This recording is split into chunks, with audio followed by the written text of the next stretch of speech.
You ever stop and wonder if what we see is, well, all there is? Like maybe reality has layers we can't even begin to imagine. Hmm. Well, get ready to have your mind stretched a bit, because in this deep dive, we're looking at Michael Talbot's The Holographic Universe. We're going to explore the possibility that reality is a whole lot stranger and way more connected than we typically assume. That's right. It's a really compelling exploration by Talbot, attempting to, bridge the gap between modern physics and what many might call spiritual insights. He builds this case, essentially, that the universe itself might function like a giant hologram. Yeah, forget the usual idea of separate things just bumping around in empty space. Talbot, drawing on thinkers like David Bohm in physics and Karl Pribram in brain science, suggests everything is fundamentally interconnected. Right. What we experience as individual objects, even ourselves, might just be projections. Projections from a deeper, more fundamental level of existence. So our goal today is really to unpack the core ideas of this fascinating book. We want to explore what it means for how we understand consciousness, our connection to each other, and yeah, even our sense of self in what could be a fundamentally illusory world. And just so everyone's clear, our chat today is based on excerpts from Michael Talbot's book, The Holographic Universe. Okay. Now, it's important to say right up front, this holographic model isn't exactly mainstream science, is it? No, definitely not. Most scientists haven't really adopted it. However, as Talbot points out, some really significant, impressive thinkers have found it to be a potentially more accurate picture of reality than our current models. And it's not just like abstract thinking, right? Talbot highlights some pretty remarkable experimental findings that seem to lend it some support. Yeah, things like groundbreaking work in neurophysiology by Karl Pribram. His ideas about how our brains process memory and perception, they really resonate strongly with holographic principles. Okay, so before Prebrim, the dominant idea about memory, I think it was partly based on Wilder Penfield's work. The idea was that specific memories were located in specific spots in the brain. Exactly. Penfield's experiments, where stimulating certain brain regions in conscious patients could trigger these vivid memory recalls, it really seemed to suggest our entire past was recorded in specific neural locations. Like little filing cabinets in the brain. But then you had researchers like Carl Lashley. He spent years trying to pinpoint these memory locations, the memory trace, they called it. Right, and famously, he just couldn't find them. It was like memory was everywhere and nowhere at the same time.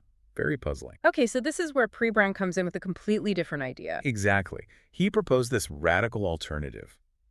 What if memory isn't stored in specific places, but is, well, distributed throughout the brain? Much like information in a hologram. All right, let's break that down a bit. A hologram.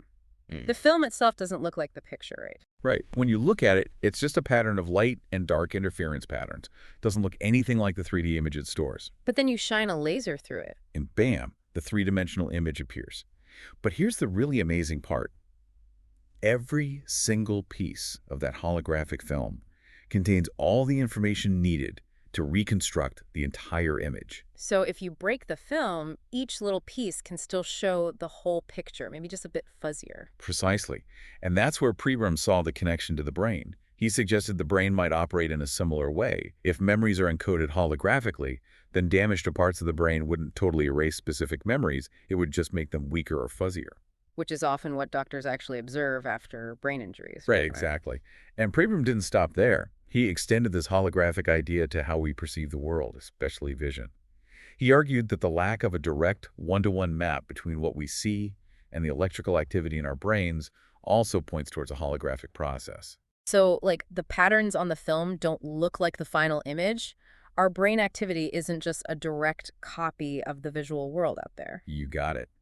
Talbot even mentions this biologist, Paul Peach, who actually set out to disprove Pribram's theory using salamanders. Oh, really? How did that work? Well, Peach knew he could remove a salamander's brain, and while it would be temporarily impaired, its normal behavior would eventually return. So he tried removing specific parts after they learned tasks, expecting those specific memories to vanish. And did they? Nope. Instead, he found the memories persisted, just became less precise again, totally consistent with this idea of a distributed holographic memory. Wow. And the math behind holography is key here too, isn't it? Hmm. Something about Fourier transforms. Absolutely. Dennis Gabor's work on holography relied heavily on Fourier transforms.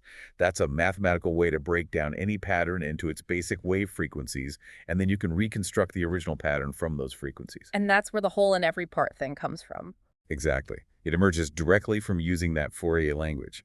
Talbot points out research showing our visual system seems to function like a kind of frequency analyzer itself. That's wild. So our brains aren't just passively seeing objects, they're actively breaking down the light into waves and then rebuilding an image, a mental hologram, basically. That's the idea.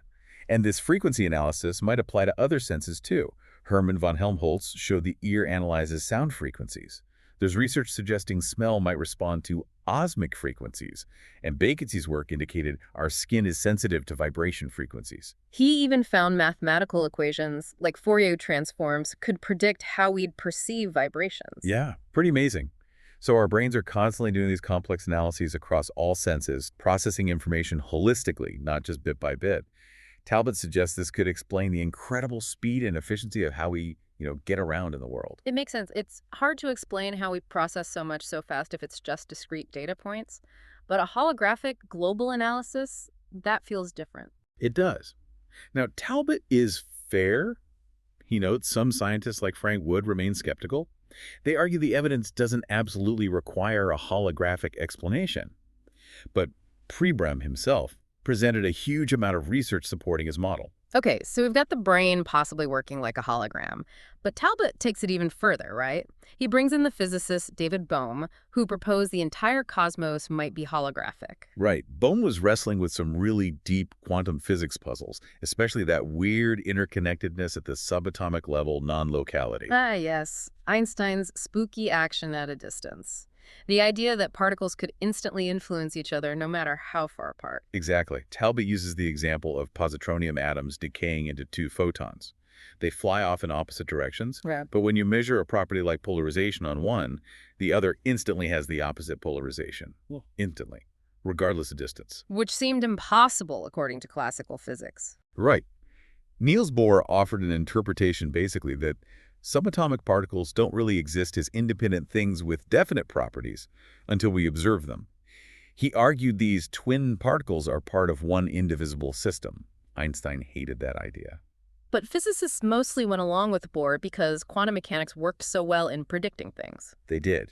But perhaps, as Bohm thought, the deeper implications of that fundamental interconnectedness got a bit overlooked. Bohm felt it was a crucial clue about reality's true nature. And he used an analogy to explain it, the ink in glycerin. Yeah, it's a great one. Imagine a drop of ink in a jar of glycerin.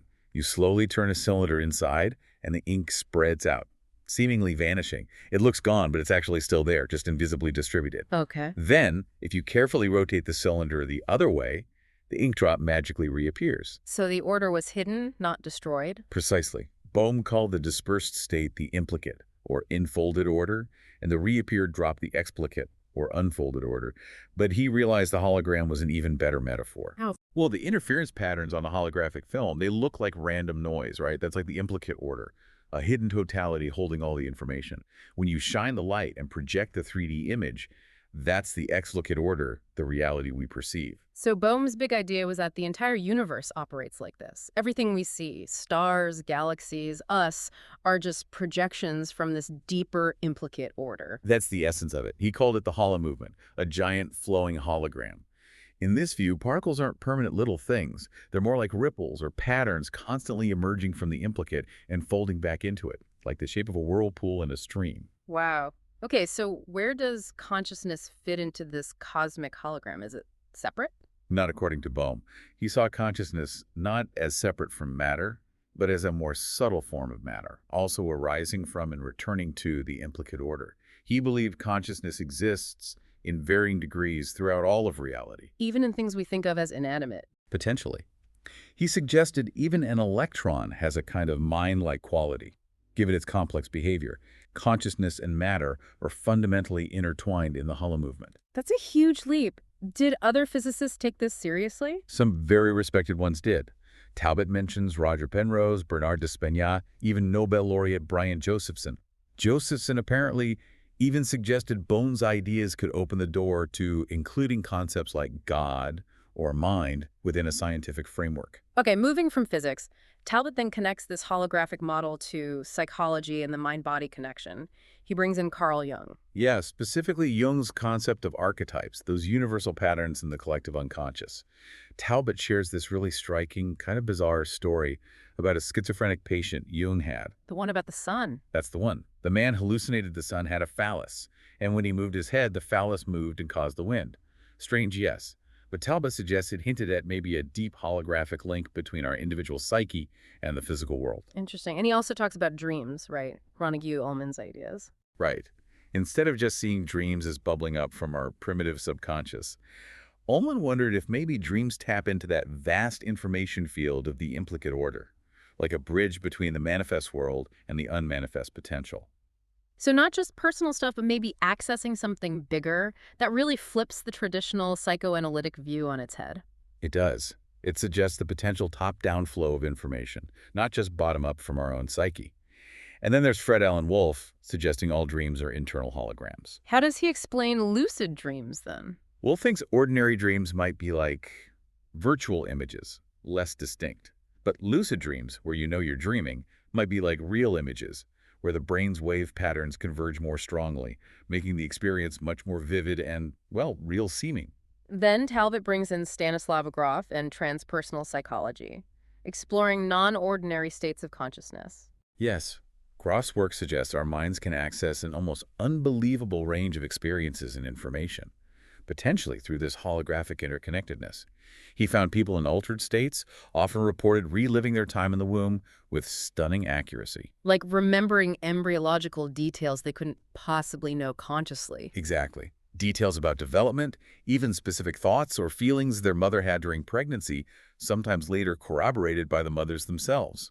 It's quite remarkable. Talbot shares that story about Groff's patient mentioning a deceased man, Ladislav, in some town. In Kromeriz, yeah. Seemed totally random. But Groff checked, and sure enough, a man named Ladislav had recently died there. It's these kinds of things, connections that defy space and time, that Groff thinks the holographic model helps explain. Because if space and time are enfolded in the implicate order, Then those limitations might not apply in the same way when consciousness accesses that level. It could explain feelings of interconnectedness, boundary dissolution, all those transpersonal experiences. and it's not just these far-out experiences. Talbot connects it to everyday psychology, too, like Iris Shainberg's idea of vortices in consciousness. Right, those negative thought patterns or emotional loops that can kind of take over our behavior and make us feel disconnected. Shainberg even saw societal issues, like the nuclear arms race, as large-scale examples of these destructive vortices fueled by division. And multiple personality disorder, or dissociative identity disorder, as it's called now. Talbot highlights that as another potential window, especially the physiological differences between alters different brainwaves, allergies changing, blood flow patterns shifting. It really shows the mind's incredible power over the body, doesn't it? Absolutely. And then there's Jung's synchronicity, those meaningful coincidences that just feel like more than chance. Like the woman dreaming about the hospital in China that later got bombed in the exact way she dreamed. Yeah. Jung felt these weren't just random, but pointed to some kind of a causal connecting principle, linking our inner world and the outer physical world. And Talbot connects this to quantum physics. He does. He notes physicists like Paul Davies see quantum non-locality itself as a kind of synchronicity correlations happening without a clear cause and effect chain. F. David Pete suggested synchronicities are like little cracks in the explicate order, momentarily revealing the deeper connections of the implicate. Which leads us neatly into how our beliefs and consciousness might actually shape reality, especially our health. Talbot tells that story about Frank, the man who used visualization alongside his cancer treatment. Yeah, and experienced significant positive effects. Talbot emphasizes Gina Achterberg's work on the power of belief in healing people recovering against the odds simply because they believe they would. And Larry Dossey's idea of viewing illness within a larger whole, even just keeping a headache diary, sometimes made the headaches go away. Apparently so. In one study, it highlights that mind-body connection. And of course, the placebo effect is a huge example. Right. Talbot details how effective placebos can be for so many different conditions. It's like the mind-body system can't always distinguish between what's imagined and what's real. The case of Mr. Wright and the Krebbios and placebo is just heartbreaking but so illustrative. His belief made the tumors shrink, and losing that belief made them come right back. Powerful stuff. Talbot also mentions Richard Alpert, Ram Dass, meeting holy men in India who reacted very differently to LSD, suggesting different levels of inner control or awareness. In the case of Cassandra, the woman with multiple personalities who used her altars to maintain continuous healing imagery, he also touches on cultural beliefs influencing physiology, like the Trobriand Islanders and pregnancy rates. Or couples who adopt and then conceive naturally, maybe releasing some kind of mental block. Possibly. And then there are individuals like Jack Schwartz who seem able to consciously control things like bleeding or pain response. And firewalking, like Mahadi, where intense belief seems to grant protection from burns. Or the debated case of Vittorio Michelli's bone regeneration at Lourdes, divine miracle or belief-triggered natural process. Talbot leaves it open but explores the possibilities. He discusses stigmata as possibly mind-generated, noting inconsistencies with historical crucifixion methods, and the fascinating accuracy of ear acupuncture, suggesting the ear maps the whole body holographically. The main takeaway seems to be that our thoughts, beliefs, mental images, they have a really significant impact on our physical health, way more than we usually think. Definitely. And Talbot pushes even further into phenomena that seem even stranger but maybe fit this holographic view, like Robert Jan's PK experiments at Princeton. Affecting random number generators and pinball machines with just the mind. Subtly, but statistically significantly, yes. And reports of psychokinetic healing the psychic surgeons in the Philippines, Rex Gardner's collection of rapid bone healing cases. He mentions the Jansenist convulsionaries, too, who seemed immune to pain and fire during intense religious states. Possibly extreme belief overriding normal physics. Talbot even wonders if physicists are, in a way, creating subatomic particle properties by observing them, citing weird variations in anomalon particles between labs, or the changing understanding of the neutrino's mass. What about hypnotic invisibility? Someone genuinely not seeing a person who's right there. Yeah, suggesting perception isn't just about sensory input. And experiments where people under mutual hypnosis co-created shared realities, hinting at a kind of reality field. He shares stories of apparent materialization, too, right? Like the Pakistani woman's bleeding, stopping after prayer, or even Talbot's own poltergeist experiences with objects appearing. And Sai Baba materializing objects, or Therese Newman living without food or water for years under observation. Talbot even saw a misspelled street sign correct itself. It all points toward a reality that might be more fluid and mind-influenced than we assume. Then there's the human energy field, the aura. Right, known in many traditions. He talks about Barbara Brennan observing auras reflecting health, or Dolores Krieger developing therapeutic touch based on manipulating this field. And Valerie Hunt finding different frequencies in the field linked to different abilities, focus, psychic skills, channeling. Yeah, and psychics describing the aura sometimes having non-local, even 3D image-like qualities. Seeing objects related to a client's life, or whole movies of their unconscious pattern. Like Dreyer seeing Talbot's spleen issue and even sensing his thoughts about it. Exactly, suggesting even our organs might have some level of consciousness. Talbot connects this to shamanic traditions, where illness is often seen metaphorically. Richard Gerber's view is that the energy field acts like a template for the physical body. So our thoughts create holographic patterns in our energy fields, which can then influence physical reality, especially strong emotional thoughts. That's the implication. It offers a potential framework for synchronicities, maybe even miracles. Okay, let's shift gears slightly. What about time? Is time holographic too in this model? That's the idea Talbot explores. He brings in Larry Dossey, suggesting the implicate order is basically timeless. Moments aren't strung out linearly there. So the past isn't really gone. He mentions psychics like Osaweki or George McMullen accessing past details confirmed by archaeology. Right. It suggests the past is non-local, accessible from anywhere, holographically encoded. He talks about ghosts or time slips, people seemingly witnessing past events directly. Like seeing Marie Antoinette. And precognitive dreams accurately predicting the future. Lots of examples. And Puthoff-and-Targ's remote viewing experiments where people described future target locations before they were even chosen. Accessing the unconscious through hypnosis also sometimes yielded accurate predictions. So maybe the future isn't fixed. Talbot mentions the idea of multiple holographic futures we can leap between. Yeah, the idea that we participate in creating the future.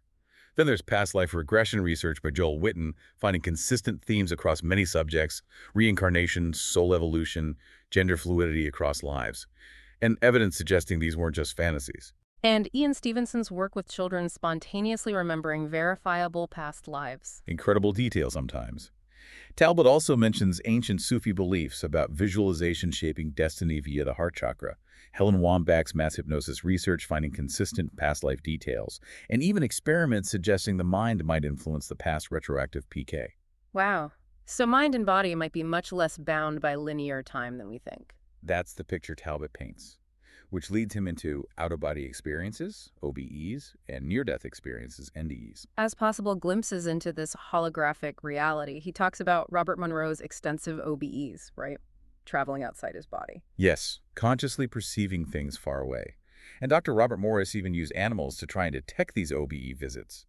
Talbot suggests OBEs make more sense if consciousness isn't solely located in the brain, but exists in a surrounding holographic energy field. He mentions the form people take in OBEs can be fluid, holographically plastic. Right. And phenomena like eyeless sight under hypnosis, or remote viewing point to perception beyond the physical senses. The way past and future can blur during OBEs also suggests accessing that timeless implicate order. And descriptions of OBEs often sound holographic, time and space dissolving, thoughts becoming forms, consciousness as vibrations. Exactly. Then with NDEs, you get reports of heightened senses, even blind people seeing, and giant people knowing about others' deaths instantly. And these happen even with flat EEGs, arguing against them being just brain-based hallucinations. Right. Kenneth Ring interprets NDEs as consciousness shifting into that holographic frequency domain, hence the descriptions of light, vibrations, music as vibration combinations, and the life review, feeling like you're accessing infinite knowledge. Talbot draws parallels between modern NDEs and Emanuel Swedenborg's descriptions of the afterlife from centuries ago. Striking similarities. The tunnel, beings of light, life review recorded in the spiritual body, even Swedenborg mentioning spirits from other planets. And Swedenborg described reality in ways that sound holographic. Interconnectedness, microcosm, macrocosm, an underlying wave substance. Yes. Talbot also connects it to Sufi ideas of the afterlife as the generative matrix, like the implicate order, and Sri Aurobindo's inner explorations, finding realms beyond space-time made of vibrations, inhabited by advanced consciousnesses again, echoing Bohm and Pribram. And shamanic journeys, like Michael Harner's ayahuasca experiences, revealing similar mythic structures. Right. Monroe couldn't identify the beings he met in OBEs, but noted their warmth and knowledge. George Russell described beings of light. Talbot even mentions recurring dreams of attending school out of body, or flying dreams as maybe forgotten OBEs. So Kenneth Ring suggests things like shamanism, UFOs, NDEs might all be related through this holographic lens. Possibly providing a unifying framework. Jacques Vallée suggested UFOs might come from other dimensions. Talbot proposes multiple explanations might exist, including non-physical beings or even our own minds shaping phenomena based on deep archetypes. Ultimately, in a holographic universe, reality becomes more like a shared dream. So wrapping up this deep dive into Talbot's The Holographic Universe, the main takeaways are just huge, aren't they? This idea that our brains, maybe the whole cosmos, operate holographically, everything interconnected. Yeah, the implication that separateness, linear time, maybe they're illusions, projections from something deeper, and crucially, the power of our consciousness, our beliefs, in shaping our experience of it all. It really offers a profound spiritual angle, doesn't it? If everything's connected, that feeling of isolation we often have might just be, well, a misperception. It could give a real sense of meaning, of context, in a world that often feels pretty chaotic. Exactly. It's not just abstract science. It touches that deep human search for meaning and connection. If reality is holographic, it points to a fundamental unity. The illusion of being separate starts to dissolve. You see yourself as part of this vast, interconnected web. And that's empowering, right? Suggesting our thoughts and beliefs actually matter. They influence reality much more than we generally credit. Consciousness isn't just some random byproduct. It's woven into the fabric of existence. That's the potential shift in perspective. It's quite radical. Okay, so let's leave you, the listener, with this thought. Really consider it. What if you lived in a reality where consciousness is fundamental, where interconnectedness is the absolute truth?